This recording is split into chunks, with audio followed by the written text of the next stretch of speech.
Hey everybody, Josh here. Today I had the absolute privilege of sitting with Mr. Richard Acuna. He is a good brother. He is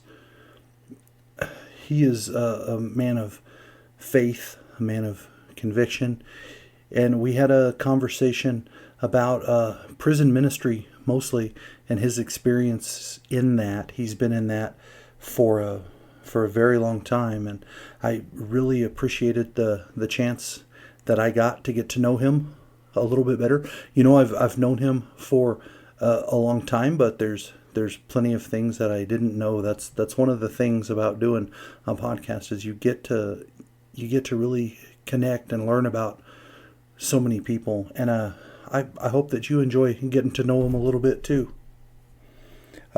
Anyway, God bless. Thank you, Jesus, for this podcast. Please use it to reach somebody lost. And Jesus came and said to them, All authority in heaven and on earth has been given to me. Go therefore and make disciples of all nations, baptizing them in the name of the Father and of the Son and of the Holy Spirit. Next week they'll take the stitches out. I only seen it once. Yeah. When it started off, it was just a cut, and then they had to cut back and across in order to get those tendons and nerves connected. Oh man, So, how deep was it? It was about an inch or more. Yeah, it missed the bone, but it was pretty close to. You hit it with a saw, or? No, I was spraying an awning on top of a roof for the at the church. And one of the cables cut my foot, and it fell forward, and the art panel was in front of me.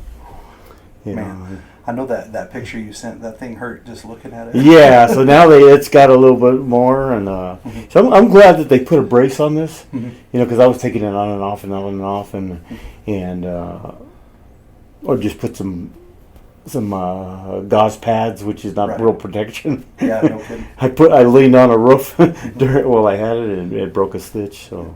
And have you been going to the different prisons and stuff since it's happened? A little bit. Jail, yeah. Yeah, because you want to keep it wrapped up in any place. Yeah, no, I just live like this. Living. Yeah. Oh, yeah. So I haven't had any problems asking it to open it up to see if there's anything in there. Yeah. That's good. I wasn't even thinking about that. I was all the germs from 100 people. Yeah. Together. So, but yeah, that's for true favor. too. Thank God for favor. Yeah. Well, cool. Well, thanks for coming. First of all, thank you for your time. I really appreciate it. Did you grow up here? No, I grew up in Santa Fe. Mm-hmm. And then I came down here in '83, and then went up to Oregon for 10 years, and then came back on a construction project. What'd you do over in Oregon? I ran a construction company, and worked for I was with Youth for Christ, Youth Guidance, and then also with Christian Family, which is a shelter homes for children that have been abused and street kids and. Yeah. I didn't even think you had a bottle of water or something. Yeah, that'd be perfect. Yeah. Grab one real quick.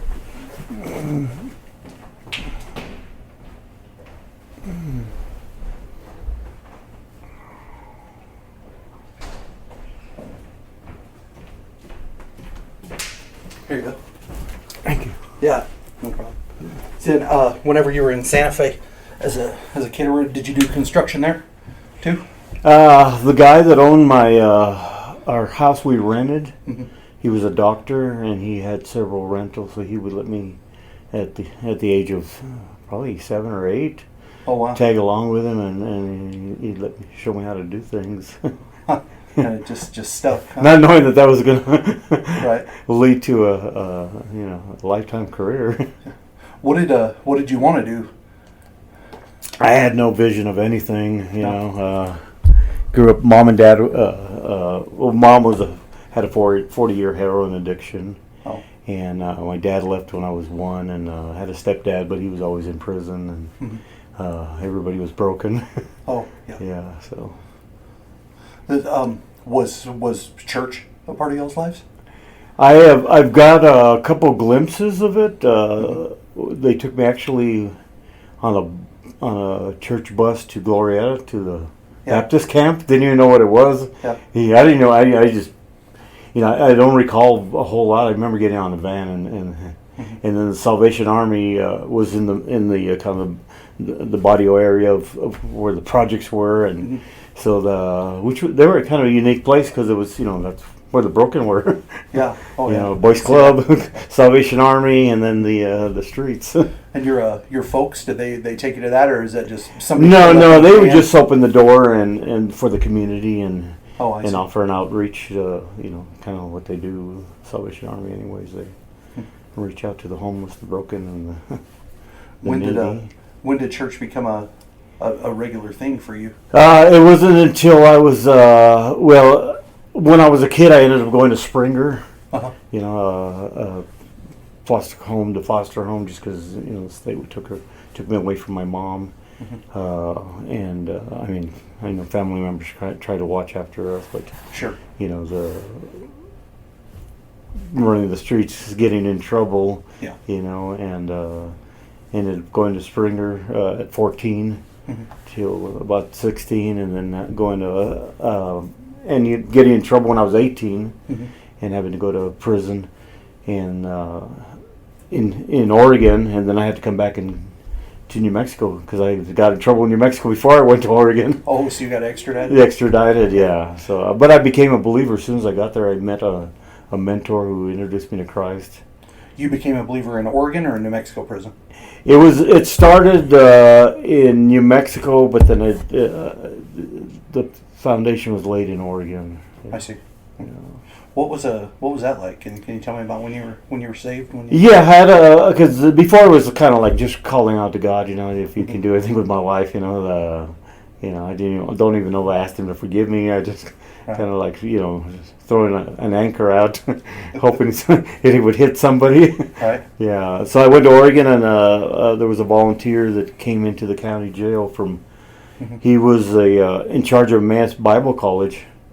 And he would bring correspondence courses into the jail and prisons throughout New Mexico, Oregon, and he introduced me to Christ, and I prayed, and then he gave me my first lesson to do, and for 5 years I did those correspondence courses, and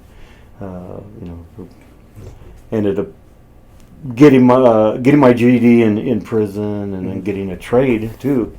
I took electrical trade and a carpentry trade. And where did you do your prison stint in New Mexico? When I got back, went to Central, Las Lunas, and then they sent me to Las Cruces, and that's where I got licensed, ordained, and filled with the Holy Spirit. And was there a seminary program? Or no, there was just a guy from. I'm not even sure if he was in the. He had to be in the Las Cruces area. Right. Yeah. But we got licensed from Denver, full gospel. That's cool. So they were there and then they were letting them ordain people. I don't know if they still do it. But so we there was a group of probably a dozen guys that sat under him, and he would come in every week and just minister to us and teach us, and then teach us what it means to be a minister. And once you got ordained and your license and everything, did you preach there at the prison? Did you minister there, or just when you got out? Yeah, wherever you can get make room for you. So I think they were making a lot of room for us. It just. But before I got to Las Cruces, they had told me you'll never go to Roswell. Because of my point system, I guess, or classification. Yeah. And I said, well, you know what? Why would I want to go to Roswell? I knew people, from when I was a kid, and the Bacchus and stuff were in the Reform School, and so they, and then one day they said, you're going to Roswell, and that's when they didn't have a fence or anything, and they would let you go to work and stuff, and just before I got. Because the guy that led my mentor made a parole plan for me to go back to Oregon after when I got out, and I was sitting in actually a dorm, watching the 700 Club, and there was a ministry in Oregon that dealt with homeless and kids, teenage ministry, and I just had a piece that that's where God wanted me to go.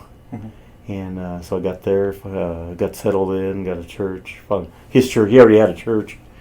And then I came and knocked at the door at the ministry and said, "Hey, I seen your ministry on the 700 Club. I felt like God was calling me to be a part of your ministry." And they asked me if I had a degree in psychology, and I said no. And they said, "Well, we can't use you." So the door closed. Oh, I see. So, but 100 miles down the road, southern Oregon, there was exact type of ministry. Oh, wow. So God had given me a type of ministry. It was in the building, but it was got there, got involved in the same type of ministry. Plus, ended up with Youth for Christ and being assistant director of youth guidance, and started a family and. And then and then while doing that, you were running your business, or I was starting up my business, and one of the people I'd contracted bought the Saddle Creek Apartments on Sunset. Okay, yeah. And he asked me to come here for 6 months on a project, and then I'd go back, and so I came and ended up getting married. Again, anyways, my first marriage had failed. Well, I got married again, and my wife got saved. And the Robin Cock, I don't know if you remember Robin Cock or Kim Wiggins. He's an artist. No. Anyways, I had ran into them, and they told us they had a Bible study on Tuesday nights, and me and my wife went to go check it out. At which church? It was at their home. It was a home group. Oh, okay. Yeah. So, anyways, we went to their home group, and my wife ended up getting saved, and they took us to a church, and it was Church on the Move. Oh, okay. Yeah. And then they took off. It was we found you a church. They were actually attending, and they were on the elders and deacon stuff, but there was a split, so they took off. And oh, I see. So we stood, and we figured, that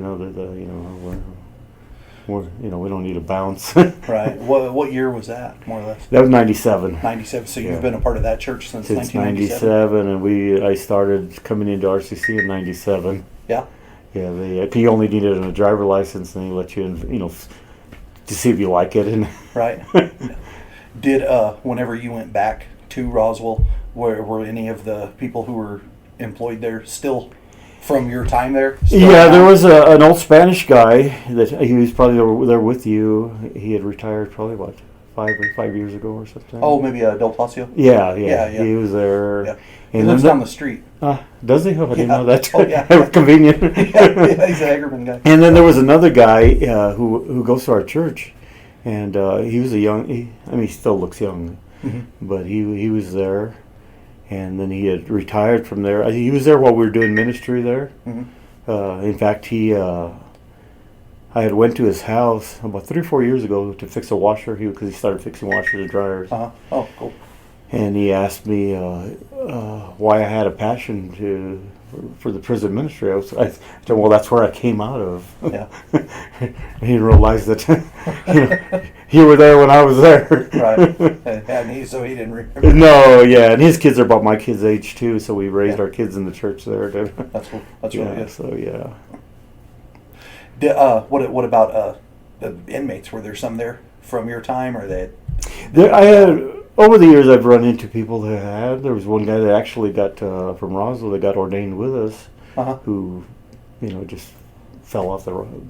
Went back to his old ways. In fact, I've seen him in jail over the years. Oh yeah. But there's quite a few guys that are in the 60s and 70s that remember me. Oh, that's cool. Yeah. So. What was that like, going back in to a place as a free person, as somebody on a mission from God? But what's it like going into a place where you were once like you couldn't leave? Well, for like RCC, I've got a passion because that's where I got my calling. So I think that's kind of one of my favorite prisons, and God's given me a lot of favor there with the wardens and officers, and with Las Cruces, that's where I got licensed and ordained. So when I stand in the chapel there, in front of the baptismal, because that's where I got baptized. Yeah. That's where I got licensed and ordained. But last summer when we were doing the snow cones throughout the state, anyways, Chaplain Gonzalez, the level 4s weren't allowed to come out. So we went into all the pods and handed them a snow cone and prayed for them in the pods. And I looked over, and that was the place where I spent 2 years Really? reading my Bible, praying, doing my devotions, practicing my discipline as that I needed to learn to be a Christian. I had to develop that discipline. Right. So the 5 years that I was in prison, that I didn't need a slap in the hand. I needed to learn discipline. Right. And to be faithful and to be committed, and wherever I was, that I was willing to trust God and allow Him to do whatever He needed to do to change, to give me the character and integrity I needed. So did you get a chance to witness to the guy who was in your old room? No, we weren't allowed to go down there. We had to stay on the top of the day room. So, but as you look over and you see the room in the corner, and just have your memory recall. That's because sometimes you see the unit from the outside. Sure. But it's different when you have to step back into it, and and over the years I've been into a lot of like when we go to Santa Rosa, we get to go to all the units, pods. And pray for the guys, and that guy's starting some kind of seminary deal over there too. Yeah, Chaplain. Warden. Is it Gonzalez? No, Montoya. Warden Montoya. Yeah, he's a great man. Yeah, he's a Baptist. I think he's the Baptist church over in Santa Rosa. I think he's filled in some for that. Yeah, because that guy's kind of retiring, or I think did retire. Okay. I don't know a lot about Santa Rosa, but I know a little bit about that family for the pastor over there, because we kind of share a family. Okay. Because we have a family down here who grew up in his church, so we kind of run into those guys at ball games and stuff like that for those people's kids. Yeah. So currently you're at a Church on the Move, and you're serving there, right? Yeah. When did you start serving there? I think as soon as we got there, the first weekend, we had a thing called in October Hallelujah Night, and we would rent the convention center, and we'd just give out tons of candies and bikes, and just try and share the gospel, with tracts, and we pray with people. So it was all, my wife just fresh, as a believer, but just to be in there. And then there was still, when I was at RCC, they would take us and drop us off at a church, and then pick us up when church was over. Really? Which church? It was Church on the Move. Oh wow! But it was called Under Living Water, but I didn't even know the name of the church. So God brought me back to the exact church the first time. That's something. And Sister Stella Marcus was in the church when I was in the prison when they would bring it. She said, "Yeah, I remember." Because that's cool. I wasn't the only one that ever came. So over the years, they had, they were involved in prison ministry, so I got to serve with her for almost 30 years. Yeah. Oh, that's cool. Yeah. Yeah, she was faithful. Yeah, she was faithful. Yeah. I didn't realize that there was a ministry where they dropped you guys off. Yeah, well, there was a level 1 because it had no fence, and then they would take you to work. So they would take me to Martin's Cafe, and I would cook and waiter.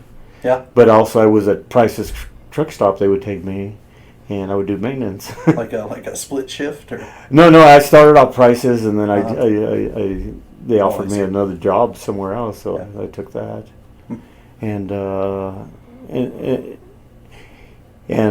owners, when I came back, that's where I met the owners. So over the years, I got to minister to the owners' children and grandchildren over the years. So it wasn't a wasted, just a paycheck. For sure. God connected me, and then connected me throughout Roswell with people that were affiliated with them, and You got to see them saved, their children? No, the owner of the restaurant, their daughter's son got killed. Mhm. So when he died, I was able to minister to her and, Oh. and pray for them Yeah. and a lot of their families and even their moms.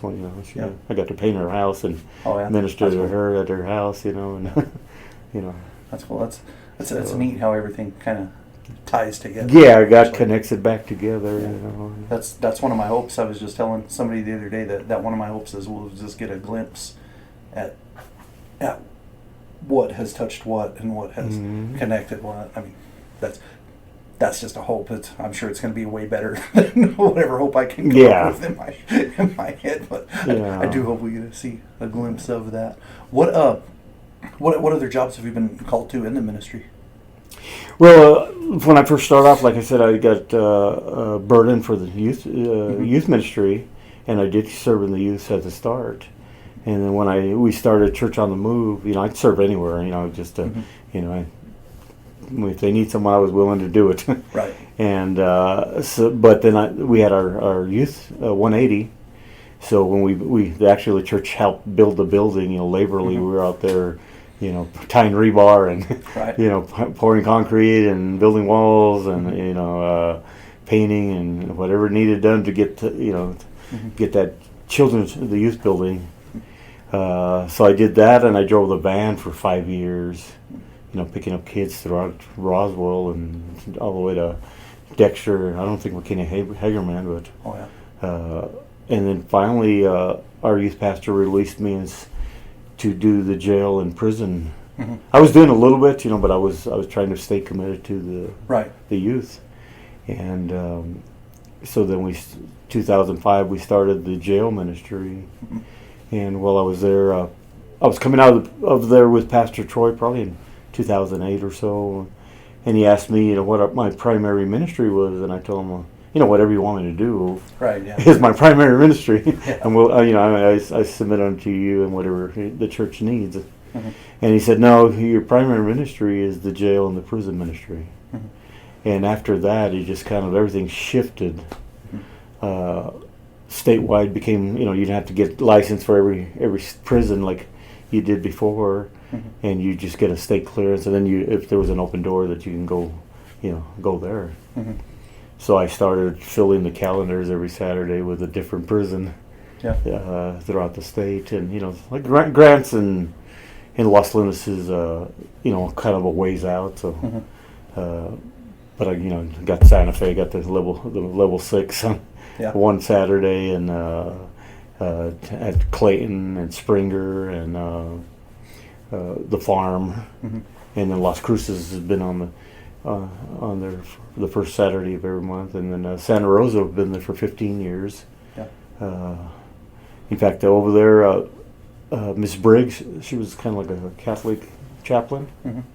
and I was one of the only Christian ones that she would allow in. Really? She had kind of her favorites. Yeah. Yeah. No, yeah. I can see Yeah, but she put me on the calendar, and I've been on there for the last Saturday of every month, and been trying to be faithful. If I can't, I'm building a team, so if I'm not there, someone can go in and. Now, your team that you're building, are they people from those towns, or all are you guys just hopping in a big van and going to these places? Or? Well, generally we come out of Roswell, Mhm. and we'll take the shuttle, or Yeah. if it's a big event, we'll take the shuttle from the church. Otherwise, we'll take the truck or a couple cars. How many Yeah. miles do you think you've put in? How many miles? I got 80,000 on my truck. Oh yeah. But that's just from 22. So yeah. But yeah, I've probably got a couple 100,000 over Yeah, over wow. the years. Yeah. When I was in Santa Rosa, I used to go to SEG Mhm. because I figured that nobody goes to see them. Right. Yeah. So that we'll makes go to sense. SEG, and I showed up at a door. I think it was about 2015, and a guy asked me, "So what's your story?" And I said, "Well, love Jesus, and he's called me to prison ministry." And he said, "That's not it." He said, "You're a missionary to the prisons." Uh-huh. And so after that, it kind of like made sense. Yeah, Yeah, that's true. I do travel around, and that's Yeah. my mission field. Yeah. So we So we've got a shirt that says "Missionary to the Prisons." Yeah, that's cool. Yeah. Do you run into people quite often who've gotten out? We're trying to be more intentional now that I'm part of Prison Fellowship. In 2018, we launched at RCC the Academy, and we didn't actually get to start till COVID, and then we were on Zoom, but just trying to get Prison Fellowship to accredit us and get a team of volunteers, and then get the warden and Miss Garcia and the team to see something that could be used, because it covers everything that for reentry that the Department of Correction wants. It covers job skills and finances and fatherhood and conflict resolution. Those just a lot of things that most of the people that come into jail and prisons that don't know how to deal with. So we give them a faith-based approach of how to change from where they used to do it to how God's way of doing it. So how many graduates have you had in that? We probably have had maybe about 75, just because Roswell's is, sometimes the people are there 4 years, and some people are there 6 months. Yeah.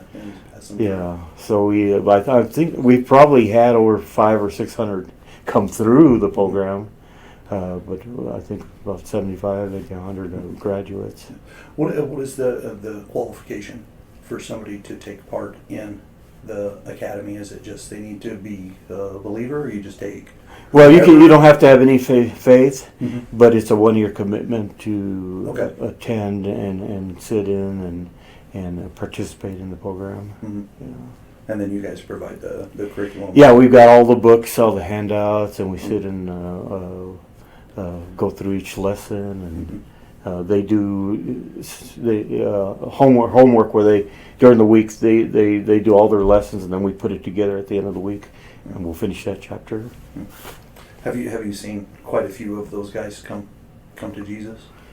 Yeah, whether they're during the academy, I mean, there's been several, but most of them have been believers. Oh, okay.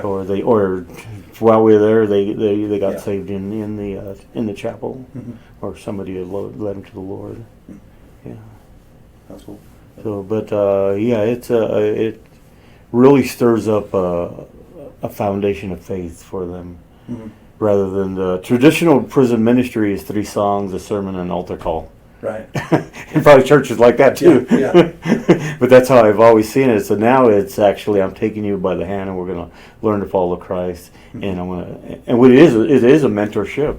Where these volunteers are coming in, and they're, committing to being there on Monday and Wednesday, and they're going to be able to talk about things that they've struggled with, and give them God's way of turning that around, transforming it. More of a true discipleship than just having giving a sermon. Yeah, I can see that. And so the last 5 years, we've been living and breathing and eating academy. Yeah.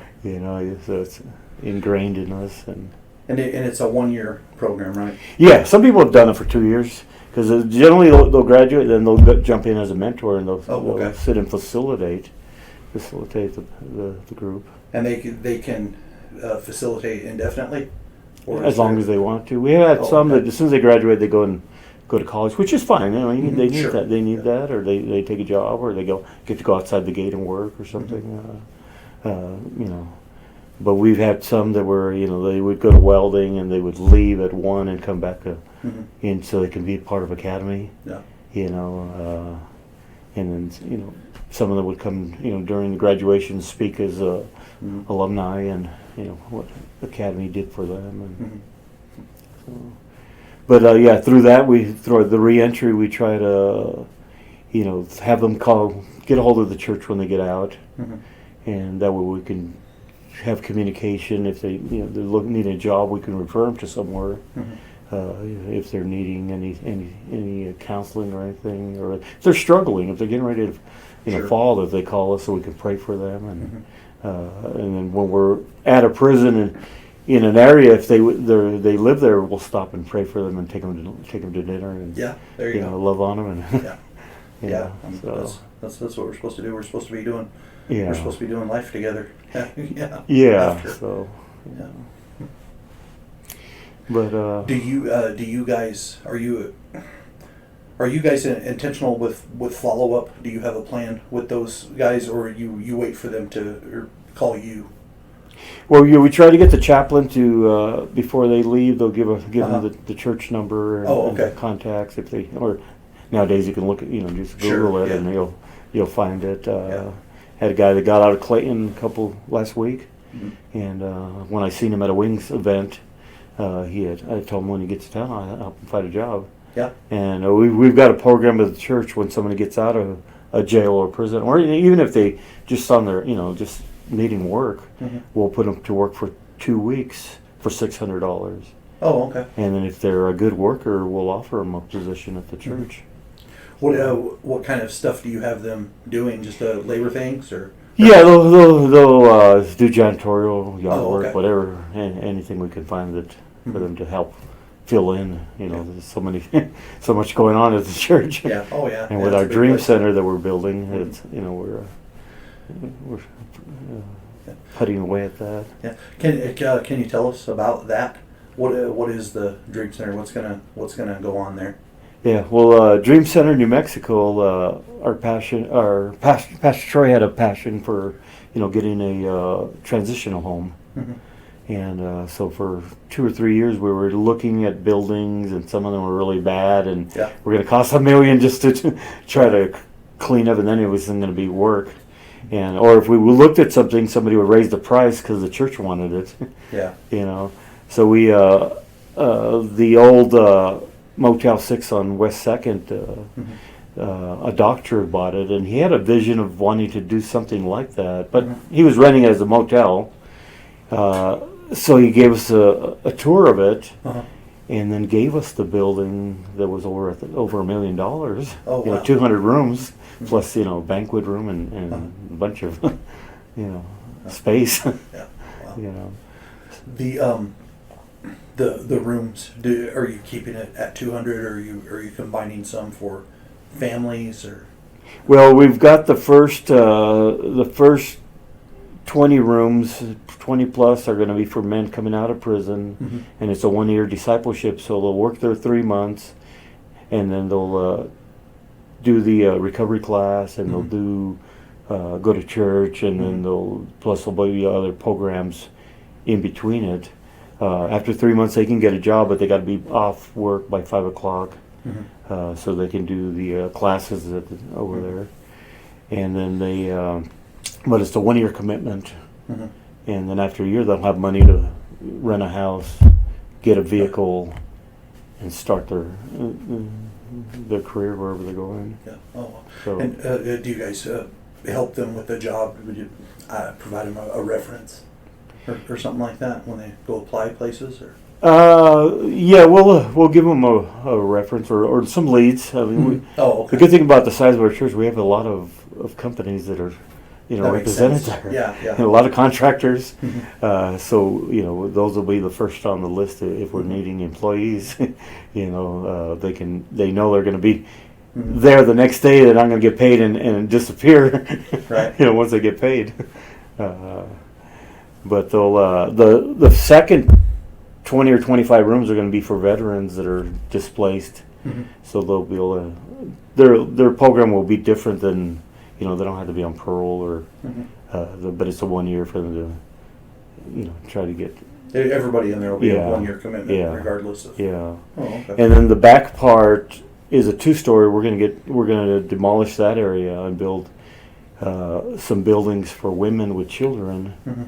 and single women that are probably going to come out of prison Mhm. to be able to have somewhere to stay until they can, Mhm. get on their own again, stay as long as they need to. Well, what about other education stuff? Do you have going on over there? Do you have parenting classes? Yeah, like we'll that? have the same thing we do at Academy. Oh, okay. So it'll be Inside Out Dads, it'll be finance classes, it'll be okay. conflict resolution, just building a foundation because it's Mhm. faith-based. And then there'll also be times if they need a GED that they'll be able to, go out to the college, or maybe we'll even have some volunteers come in and Yeah. tutor. I mean, it's easier that way than Sure. sending them out and roaming around the college. Yeah. Oh yeah. Until build some trust that they get more privileges. Yeah. Well, and then so some of those guys too, depending on when they get out or how the good time works or whatever. I mean, they might just about have that certificate, so they might not need a lot when they get out to go get there. They might just need a ride to go take the test or something. Yeah. So Yeah, I so can they'll see have that opportunity, and then I mean, there's a lot of visions of things that the community service that the Dream Center will go out and help and do. And I was thinking the other day that even firefighter, we can Sierra, that we can team up with them, and they can Oh yeah. train up some men to, if they need some help, they just pick them up and take them, kind of like RCC does. Yeah. Yeah. Yeah. That's So that. I mean, that builds your sense of community Mhm. quick. I would Yeah, imagine. because it's just down the street, and they can have a van there and meet them wherever they need to go to. In the middle of the night, they don't have to take someone out of their home to. Right? Yeah. No kidding. Yeah. I think when's all that gonna? When do you see all this up and running? I'm praying that this fall. This I've fall? said it last fall, Oh, yeah. and that this fall we'll. They've already ordered all the beds, the lockers, and the commercial kitchens built. They're just fixing design, and they got to put a sprinkler system in that's for the insurance that they'll. Sure. Yeah. So our pastor wants it to be, just fully done right. We're not just banning. I mean, we could open it up day one. Sure. Because it already had an occupancy for motel. Yeah. Yeah, but we yeah, didn't have a fence, and the devil's always looking for a way to I'm sure. get stuff past the fence. Yeah. Yeah. But it's going to be good. We're going to have a lot of good testimonies are going to come out of it. Yeah. Because I mean, I run into people all the time in the jails and prisons that need somewhere. Yeah. There's a shortage in good transitional homes or even halfway houses or rehabs. So, Yeah. Oh yeah. yeah. And that's a good location too. Yeah, we're at the right place. Yeah. Oh yeah. Yeah. That's neat. And that guy just handed it over to y'all, huh? Yeah, God had already What a provided. I mean, blessing. Yeah. we were trying to do it our way, and I mean, it was Sure. doing it right. Yeah. But God had a better place. Yeah. We kind of limit what we thought God was going to do, and now he's, Right. Yeah. so much more He can. Yeah. who He's knows? able to He do might it, Pop yeah. them up all over the country. Who knows? Yeah. Well, there is dream centers all over Oh, is there? a type. The LA Dream Center, Uh-huh. Phoenix Dream Center, and Joyce Meyer has her own dream center in St. Louis. Oh, see, I didn't know anything. Yeah, about that. Kansas City's got one, and Denver Dream Center, and Hmm. there's one in Albuquerque, but it's not faith based. It's Hmm. I mean, they just use the name Dream Center. Oh yeah. Yeah. But Who started it? Who was the first one there? Do you know the history behind it? well, the one in LA, I think it came out of one of the Phoenix churches. The guy, I don't know his name right offhand. Oh, sure. Yeah. But anyways, he sent his son to LA to start a program like that. And in fact, I heard him the other day, and he said his dad sent him for 6 months until they found a permanent pastor. Yeah. And now he's been there 30 years, still waiting for the permanent pastor to show up. Yeah. A similar story of a lady here who teaches Sunday school. I was talking to her one time, and it was kind of asked how she got started or whatever. And she'd been coming here since the 50s. And then not too long after she'd been here, somebody asked her if she would fill in for a class, and then she taught last week. So she's been filling in for since the 60s. Yeah, but I think it's the Barnett's family out of Phoenix, and he sent his son out there. And Just for a minute, just take care of this for yeah, a couple of days. and then for the last 20 years, we've been sending our youth group to the Dream Center out there for summer mission field, and it kind of burped a vision for us to start our own. Yeah. What do the youth do over there? They work on the building or just witness to people, or? No, they go and they work the kitchen, which feeds. They probably have 1,100 people staying there, Yeah. and then they go out to the projects and feed, and then they go out to Skid Row and hand out food to the people and pray for them, and so it's a. Yeah, I didn't even think about the food there. I'm assuming y'all do that in the banquet area, or?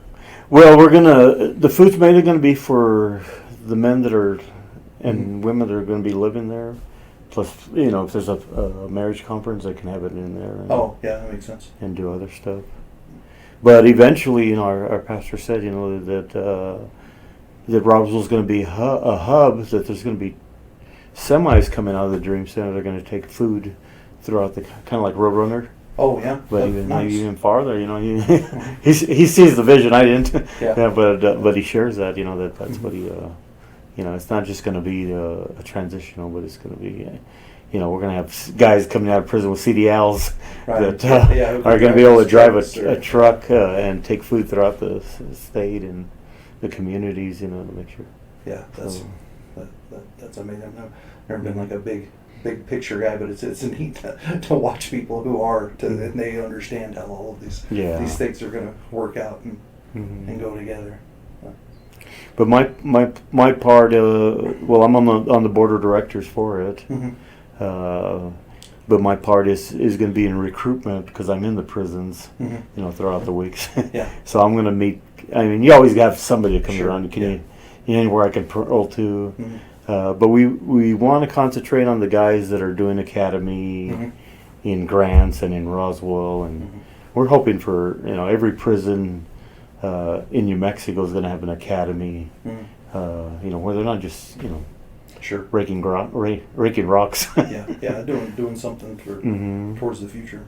Yeah, so that's during I think 2016 we do a corporate fast. Our church. Most churches do it in January, some of them. So every year I pray for a better relationship with God, a better relationship with my wife and kids, and then I ask God if there's any ministry I'm involved in that's not fruitful, that He would close those doors, and that He would open doors for any area that He wants to use me in. So as soon as we started that fast, I got an email from Prison Fellowship about a prison in Virginia that was graduating an academy class, and I said, well, New Mexico doesn't have there's Prison Fellowship that comes through, but we don't have the academy, and so I started, contacting Prison Fellowship, find out if they're going to do one in New Mexico, or if there's one even started that I don't know about, and so they connected me with Nathan Hale out of Phoenix, who's in charge of New Mexico, Phoenix, and Hawaii, and some other places. So he had one of his regional guys get a hold of me, and we did a Hope event, and so we started, meeting Warden Benavides, right, and petitioning that to start it in New Mexico. And then a year later, we launched the academy. But then, my picture was RCC, right, but then God's, it's not RCC, it's the whole state of New Mexico will have a academy. And throughout the 5 years I've been teaching academy, like I would go to Hobbs, and every Tuesday I would teach a class to whoever showed up. Right. That's academy. I was just giving them a glimpse that if they ever made it to Roswell, this is what we're doing there. Or Santa Rosa we would do it. Or in Springer I would do it on Zoom. Every Thursday I get on Zoom and launch a class, Bible study, and we would give them a taste of it. And some of the women and men will say, "Well, that sounds like RDAP. We're doing it, except it comes with a faith base." But it is kind of like RDAP, but it's got God's word in it. Yeah, those are those are usually the guys that you don't see back. In my experience, the guys that you don't see back as often are the ones who are involved in the religious programs and the ones who are involved in labor things. The guys who are on the highway crew, or guys who are on something that's very Yeah. labor intensive. You don't see them back, and you don't see the guy who goes through the religious programs back as much. We used to see that a lot with Yeah, even Project Echo, Yeah. I've seen a lot of guys that Yeah, are doing oh, yeah. real good, and they stay plugged in there. So every week Yeah. they're, you know, whether it's launched into the prison with them, Mhm. or just their outside group, which is kind of like a support group. Mhm. And you know, like Robert Watson, Mhm. you know, he's been faithful in leading that every week, and you know, he's doing really good out there in Albuquerque. And before he got out, you know, I was talking to him about the Dream Center, Mhm. and he had pulled me along the side, and he said, "Do you think they would allow a person like me to go to the Dream Center?" And I told him, "You know what, brother, this was made for people like you." Yeah. So it just brought a tear to him, you know. And, Yeah, sure. he didn't get to come in just because we weren't open yet, but Mhm. you know, we stay involved with him, and when we're in Albuquerque, you know, he Yeah. buys us dinner sometimes, Oh, you know. yeah, there you go. So he just like, you know, we get to see his success, and he gets to see the people that Mhm. invested in him, you know. What's the biggest way you've seen the gospel move in prison? What's the biggest way you've seen it spread? Is it through the classes? Is it just through the relationships with those guys? I think one of the biggest things with Academy and is building community. Mm-hmm. You know, because people come to the chapel and they'll go in, and you know, they might show up at every service, you know, just kind of like a Heinz 57. Sure, yeah. You know, but the Academy, they're with a group of 30 guys that meet twice a week, Mm-hmm. and they're learning about each other. Because usually, I mean, you've got 20-foot relationships, you know, where they're from. You know, that guy's from Albuquerque, or this guy's from Cruces, or this, Sure. you know. And then you get a little closer. Well, you know, this guy has kids. You know, I've seen him, and they come visit him. Mm-hmm. You come a little closer, 5 feet. You know, these kids might be sick. Mm-hmm. You know, 1 feet away from you, man, I didn't know you had lost kids. You know, your mom's dealing with hardship. Mhm. You know, you just some of the intimate things that Yeah. they usually don't share at a 1 hour chapel service. Mhm. So they're building community, which is when they get out.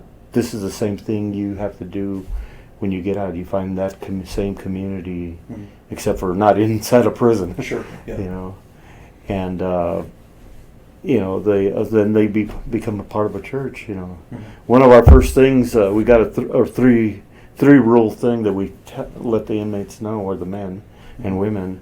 The first 3 hours that they're out of prison, that they call somebody that ministered to them while they were in prison. Yeah.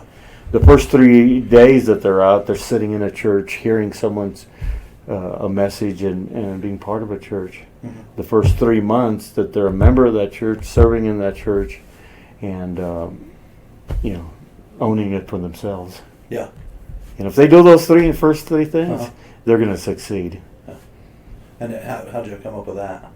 Well, it was part of. I heard it from Prison Fellowship probably okay. back in 2012 or something. Yeah. Yeah. Somebody had said that, and it's Mhm. like, that is Yeah, it. yeah. It wasn't my philosophy, but everybody's kind of grown it. Yeah, you know, Gary Oldfield, Mhm. we served 20 years together at RCC, and he said, "Man, that's the ticket." Yeah. Yeah. So, aside from prison, you're also a member of the Gideons. Yeah, I've been a Gideon for probably about 3 or 4 years. Yeah. One of the guys recommended me, Uh-huh. and the reason I became a Gideon because they've got a portion of Bibles for jails and prisons. Yeah. But in order to take them in there, you had to be a Gideon, Mhm. so that fit me good. So Yeah. now we've Okay. got unlimited Bibles Mhm. that we can take, available. We don't have to take them from the church. I mean, the church will give us as Yeah. much as our budget allows. Or even if they didn't, they would still give us Bibles. Yeah. But now, so it's they'll go send me a couple cases every week if I needed it. Hmm. You know. So I mean, every inmate has a Bible or has access to a Bible. Yeah, they can have a Bible. I don't know where they go, but they lose them a lot. There's a group that goes to the jail, and they give them their shiny silver Bible, and it seems like those are around, and our blue Bible is always missing. So I don't know if they swapping them or something, but it's like it just seems like we never have enough Bibles. Yeah, or you're on the phone and need a piece of paper or something. Yeah, who knows? But they've got that new the tablets in the jails and prisons now. And they've got a Bible app with every version on there. So, I was telling the guys yesterday, there's no reason why you don't have a Bible. It's there. If you're watching cat videos, next to it there's an app that says Bible. Yeah, no kidding. Yeah. So, but I'm just, and with Prison Fellowship, we give recovery Bibles. Mm-hmm. So the chaplains can order hundreds of them, and those are really unique because they deal with addictions and most of the strongholds that 99% of the people that are in prisons suffer with. How does somebody who's listening to this and they don't know anything about it, but they feel that calling in their life because maybe they have gotten in trouble, or maybe they had missed out on some time with a family member because of jail and prison. How does that person get involved with what you're doing? Well, we've got Department of Corrections has a volunteer website where you can sign up and get involved, and usually they'll refer them to a ministry that's close to them, and so they can be tag along and kind of take them under their umbrella. And then with the jail, I'm the chaplain of the jail now, so I recruit volunteers to help and facilitate in there. But a lot of people, most of the people, they've either had a son or they were in jail or prison, and God had turned their lives around and given them a passion to want to go back and hopefully pass it on to somebody else that's inside of there. How big is your group? Well, we've probably got 30 volunteers from Church on the Move, and some of them they're there, and then jobs change or things change. But if we do like a Father's Day event, they all come in and make an effort so we could feed all the staff and all the men and then go in and do worship and share the gospel. You guys feed a lot of people. Yeah, we do. We've got our law enforcement coming up with the ribeyes. I mean, that's one of the big things, and we'll take 60, 70 ribeyes to RCC and to the jail, and then everybody in the community that's in first responder or law enforcement to go and eat it. So. Well, I'll make sure I'm there that day. But our Pastor Troy had mentioned, and because he started off prison ministry too, in Oklahoma or and one of the officers told him that you guys come in and you don't even check on our officers, you're here for the inmates and you never even shake our hand or So after that, he had made a point that we're going to go in, but we're going to love on the officers, we're going to love on the staff, we're going to treat them even better than we treat the inmates. So that's we are always looking for come Christmas we're feeding the officers enchiladas and Thanksgiving dinners and in between there, and if there's a need, there got events, we'll bring jolly jumpers and just try to be the hands and feet from the church to be able to support you guys as you serve the people we get to serve. Yeah. Oh yeah. And I mean, speaking for the officers, I've worked there a long time, and we greatly appreciate all the stuff that you guys do. And then there for a while, it seems like every single officer we hired for probably a year or better came from one of y'all's youth groups. Oh yeah. Billy and what's his name? Well, we had Rudy. We had Yeah, Rudy. Zach, Yeah, we had, Rudy and Billy, I got to take to Mexico on a mission trip. Really? When they were teenagers, and they That's actually neat. worked for me as a teenager. Yeah. For one of my businesses because we've always had restaurants and construction companies. Right.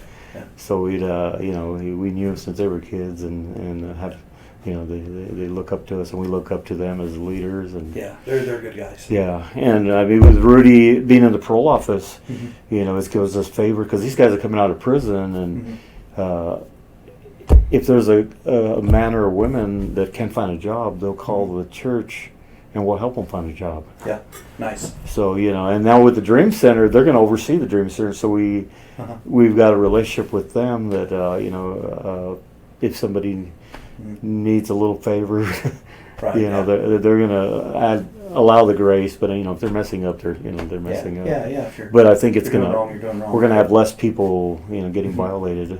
Yeah. But if they don't want to be there, they can leave and Mm-hmm. go tell your parole officer you don't want to be here, and you can go. Yeah. But Yeah, that's hopefully you don't have a lot of that. Hopefully you have people that finish their year yeah. and do well. Yeah. How can people get involved with that if they're wanting to donate to that or something? They just donate to your church or Yeah, they donate to the Church on the Move under Dream Center, New Mexico. Okay. And all the funds will go on the building or operating expenses, and I know there's going to be opportunities for volunteers to go there too. Just kind of like St. Peter's, that they have different community. Sure. Because we want the community involved in it. We don't want it's a Church on the Move thing. It's it's a community thing that's helping to change the men and women in our community. Yeah, and then you also have a chance to be the light to those guys who are obviously looking for something if they're over there trying to help in that capacity. Yeah, that's awesome. I'm gonna be praying for you guys on that. So, Richard, again, thank you so much for your time. I appreciated it. I ask everybody who comes here, what is your favorite hymn or religious song? I think for years it's Set a Fire. Yeah. In fact, some of the volunteers get burnt out on it. It's just like two courses, and it's if all else fails, the CD's not working, we'll sing "Set a Fire," and then everybody knows it. yeah. I've got a good success story I want to share real quick. Yeah. I know the inmates and people will always want to hear a success story. Sure, absolutely. Yeah. Anyways, there was a guy that named Adam. And I heard it from another pastor, and anyways, Adam ended up in prison. I'm not sure why he got there, but he ended up in prison. Like most inmates, they don't know how to read or write, literate. Adam wanted to learn to read and write, and didn't feel comfortable going to the education, so he ran into a Christian in there, and the Christian told him, I'll teach you to read and write, but we're only going to use the book of Mark. We're going to go through it until you can read it on your own. You're going to write it out, and in the process, he became a believer. Adam gets out of prison. He finds a church.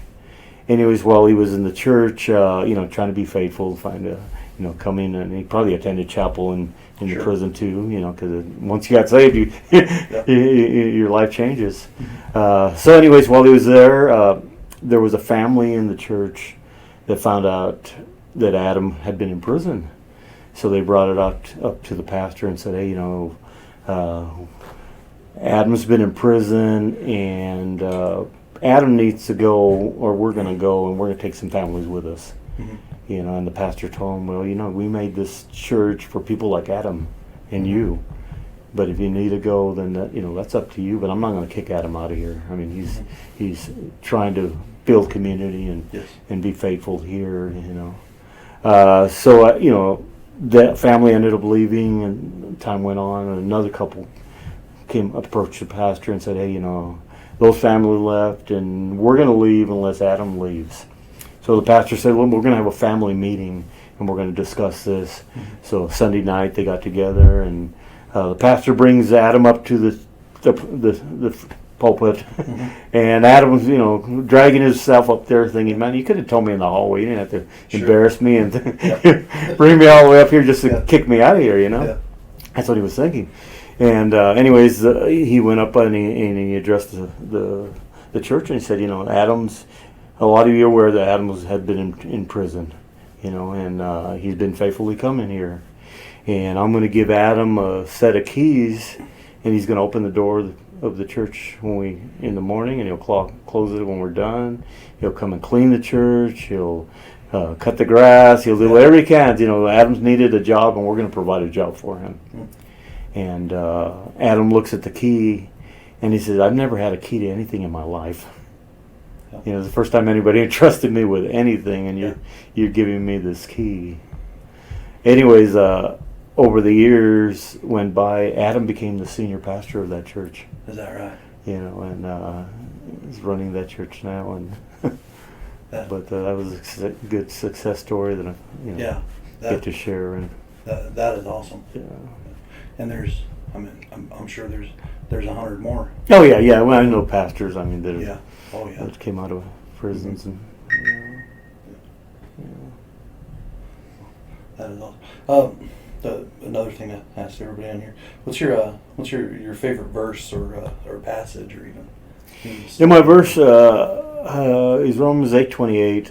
It says that God works all things for the good for those that love God and call according to His glory. And I always tell him, it don't matter. The worst thing you could think. A loss of someone.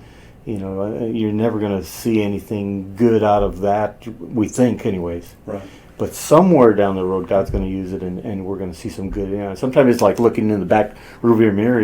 That 20 years later, now I'm seeing something good coming out of this. But as we're going through hardships and hard things, it's easy to blame God and blame people and blame ourselves. And but if we stick to what God says, He didn't create the bad, but somewhere He can work good in it because of the finished work of Jesus.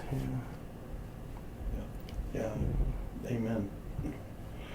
Sure. All right, Richard. And do you have anything that you're currently involved with that you're trying to promote or anything like that?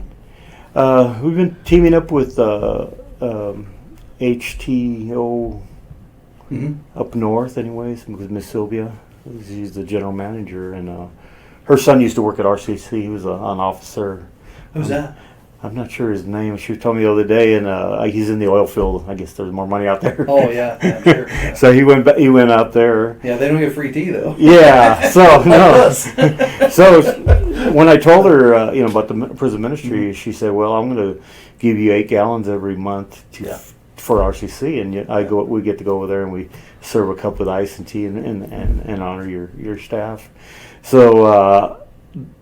The vision I've got now is I'm going to go to every prison throughout the state with my wagon of tea and serve tea to the officers and thank them for their service. And that's awesome. So tomorrow I'm heading out to Santa Fe with 30 gallons of tea. Yeah, nice. We'll do the 3 prisons. We'll do the level 6, the level 5, and the MRF, and then I'll go over to the Department of Corrections and serve all the administration. Oh, okay, nice. So I figure hit all 4. Yeah. And but the vision is I did 3 prisons in Las Lunas. We did the farm, the level 2, and the main. So their tea is good. Mm-hmm. Yeah, and it's been a ticket to be able to meet the wardens and the staff, and because usually they see us on the calendar and they don't know about us. Sure. Yeah. And. 2 years ago, we were at Springer, and we did tea over there last month. They were appreciated. But we were leaving, and at Springer, if you don't get out of the gate before 4 o'clock, you get locked in. Oh, yeah. So you have to wait till crowd clears. And I think that's the only prison that I know of so far, But anyways, we got locked in, and we had a special speaker, Howard Bell out of Phoenix. He's in a wheelchair, and he's a doctorate, and he's just amazing testimony, and anyways, they take him out of his wheelchair and they put him on a gurney, and they connect him from everything that he operates, able to work, do, except for his voice. He can keep talking, Right. Yeah.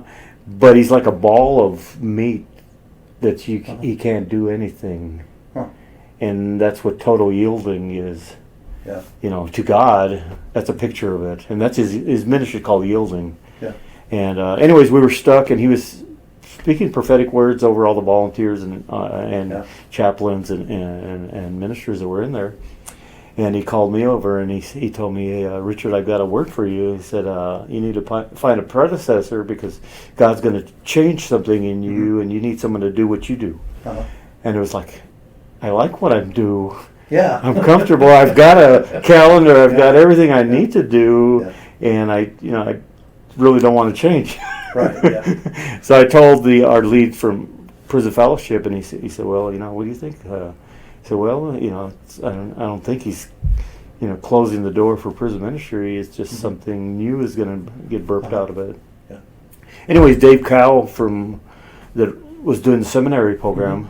Anyways, they consider him the father of the prisons. Uh-huh. Because he's just well known, and Sure. and their family and what they've done with the ministry mentors. We were at a graduation at Hobbs, and he told me, he pulled me aside. He said, "I almost died last year. I got sick." Yeah. And he asked me how old I was. I said, "Well, I'm 62." He said, "Oh, you got a lot of life." Yeah. I said, "Okay."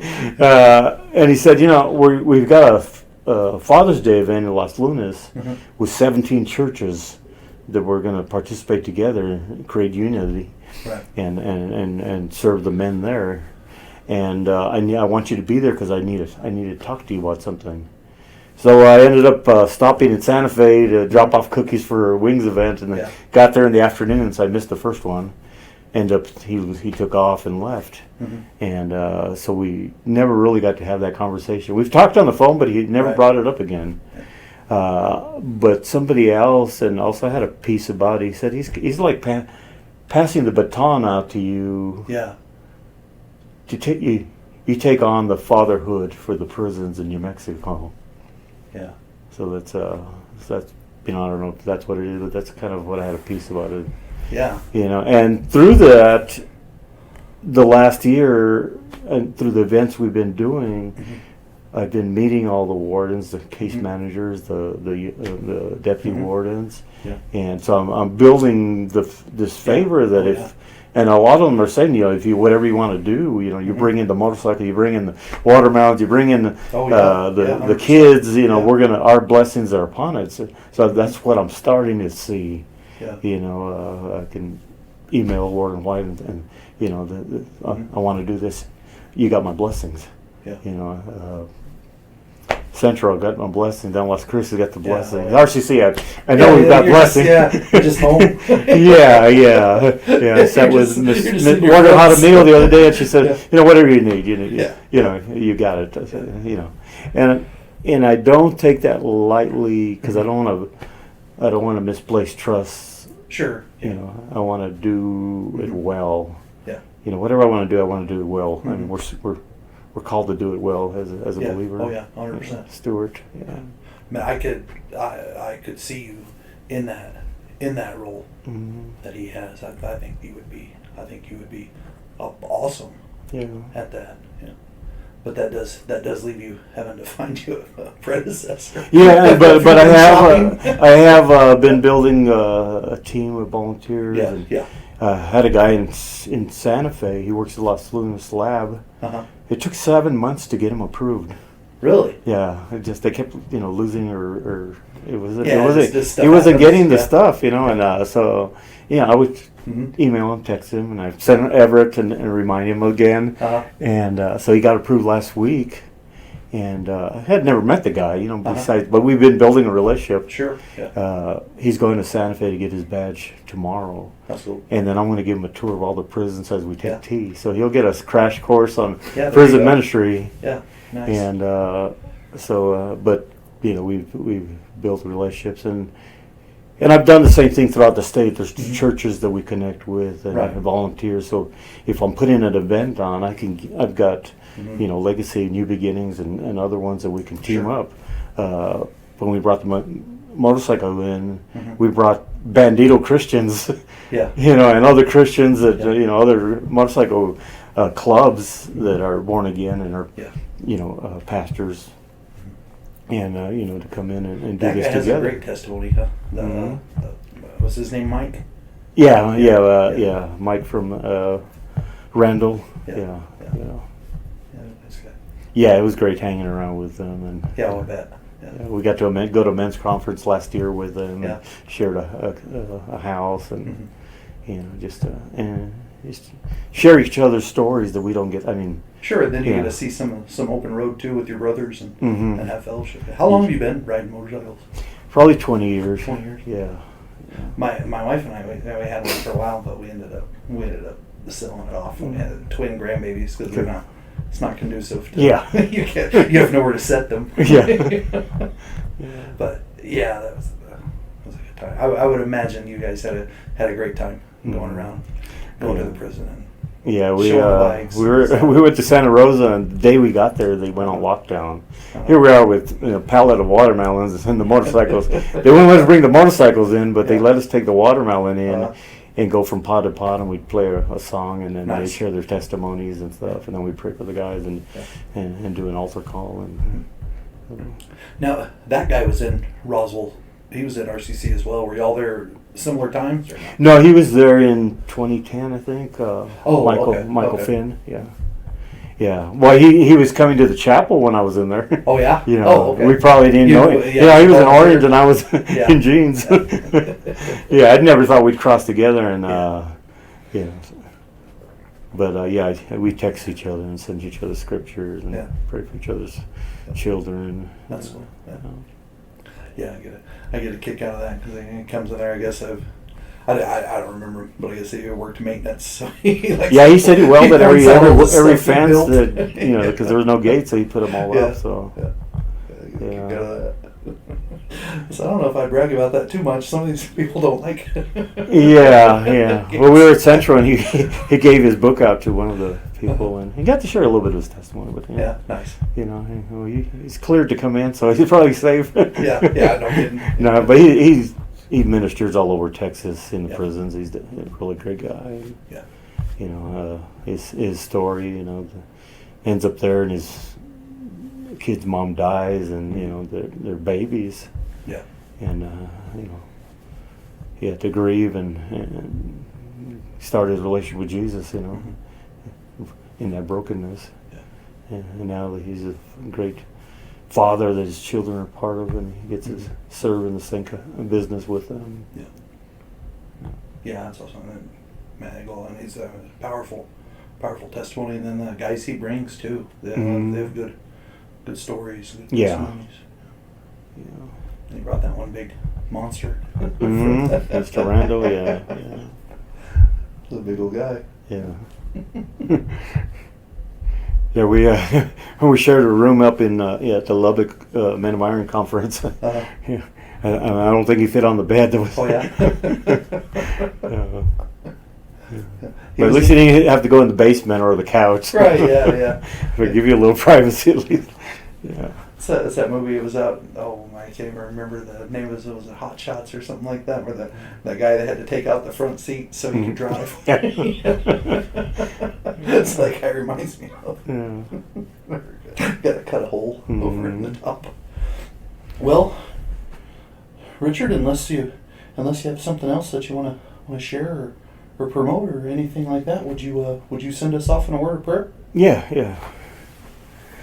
Father God, thank you that for the opportunity to share your testimony of me, Father God, of the journey you allowed me to walk through, and thank you for your faithfulness in every area, and thank you for choosing me when I know nobody else would have chose me, but you had a place in your kingdom for me to serve and be able to invest in others, Lord, and I don't take it lightly. I'm grateful, Lord, and grateful for the opportunities.